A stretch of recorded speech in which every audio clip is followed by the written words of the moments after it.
मुसलमान भाइयों, हिकिड़ी जंग लगी, जंग मुसलमानन ऐं काफ़िरन जी। उन जंग में कुछ असहाब सगोरा मोर्चन में हुआ।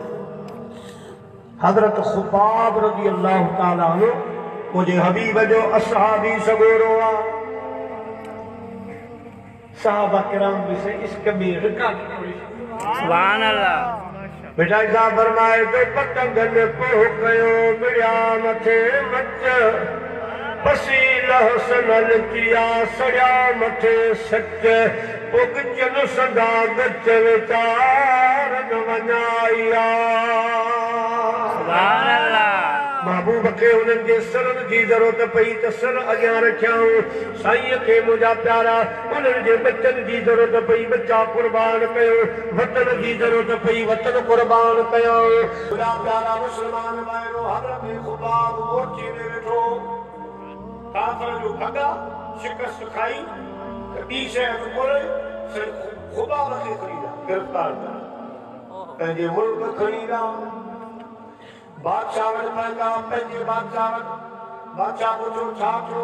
किसी ॻाल्हि न पुछो, वॾी ख्वारी थी आहे। असांजा फौजी मरी विया, असांजूं तलवारूं मुस्लमान खणी विया, नेज़ा भाला सवारियूं माल खणी विया, असांजे ॾाढियूं मारियूं, शिकस्त खाई आया आहियूं। पर उन्हनि जो हिकिड़ो फौजी असांखे हथ चयो, उहो खणी आया आहियूं। बादशाह चयो हाणे हिनखे कई जगह रखो, सुभाणे हथ कजू लगाए मुझी दरबार में वठी अचो, इन खां राग भी वठंदासीं। फौजी तनसीबात जा राग, उन्हनि जी ताक़त जा राग वठंदासीं, उन मां सॼो पधरो वराईंदासीं। सुबुह जो 10 लॻे दरबार लॻो बादशाह जो। मदीने जे वीर जे गुलाम हज़रत खुबाब खे वठी आया, हथ कजू लॻियूं पयूं, बादशाह जे साम्हूं बीहारियो। बादशाह चयो खुबाब असांखे अवां ते वॾी कावड़ आहे, असांजा फौजी मारिया, असांजो असलो खणी विया, असांजी दौलत अवां खणी विया आहियो। तूं असांखे हिकिड़ो हथ आयो आहीं, अॼु उहा असां पाहे उहा कावड़ तो मां था करणु चाहियूं। पर तोखे हिकिड़ी महलत ॾियूं था, उहा कहिड़ी आहे त तूं कलमो छॾे वञ, सचो दीन छॾे वञ, अल्लाह अल्लाह जे रसूल खे छॾे ॾे, पोइ तोखे नौकरी बि मिलंदी, छोकिरी बि मिलंदी, उहिदो बि मिलंदो।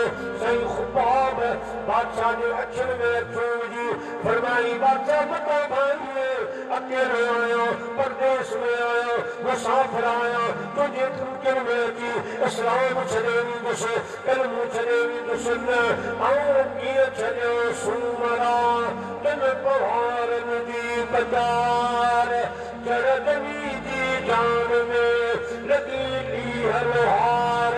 देखो मोहब्बत सदियो हीरे मुझ हजार, हे पखा ऐं पहाड़ मूं ॾिठे केॾी हजार। मुस्लमान भाइरो, बादशाह चयो मुड़दो कोन, हिनखे फायो में फांसी कर। मुंहिंजा प्यारा इन वक़्त ते पाटीअ ते बीहारियूं, हेठां खूह मथां मुंहिंजा प्यारा पाटीअ में पकड़ रखियो, उन ते बीहारियूं। हाणे भाउ खणी आया, जॾहिं भाउ खणी आया हज़रत खुबाब फरमायो, ओ बादशाह इहो भाउ खंड अवां मुंहिंजे कंध में न पाइबो, मूंखे ॾियो, अवां हिनखे भाउ खंडो मुंहिंजे लॻे मदीने जे मीर जी मोहब्बत जो हार। प्यारा मुस्लमान भाइरो, साईं खुबाब चयो इहो भाउ खंडो मूंखे ॾियो, मां पंहिंजे कंध में मदीने जे मीर सल्लल्लाहु अलैहि वसल्लम जे क़ुर्ब जो मोहब्बत जो मां हार करे पाईंदुसि। उहे हैरान थी विया काफ़िर, इसके सहाबी ॾिसी हैरान थी विया, दंग रहिजी विया, चवण लॻा इन मदीने जे घोट खे केरु जंग हाराईंदो, जंहिंजी फौज में अहिड़ा जवान मौजूद।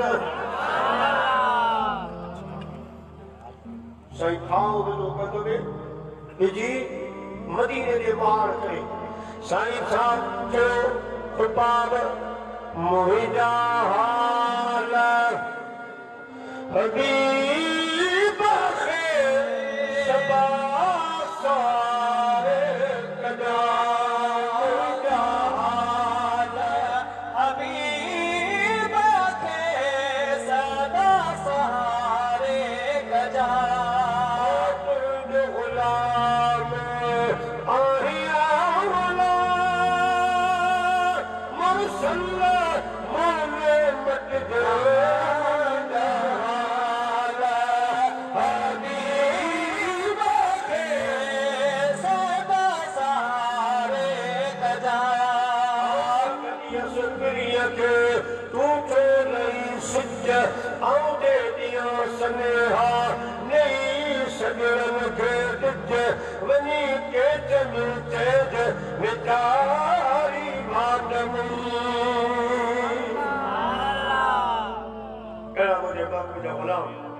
दुआ कयो खुदा असांजो अहिड़ो ईमान मज़बूत ऐं कामिल बनाए, अक़ीदो नज़रियो बि असांजो अलाह मज़बूत बनाए।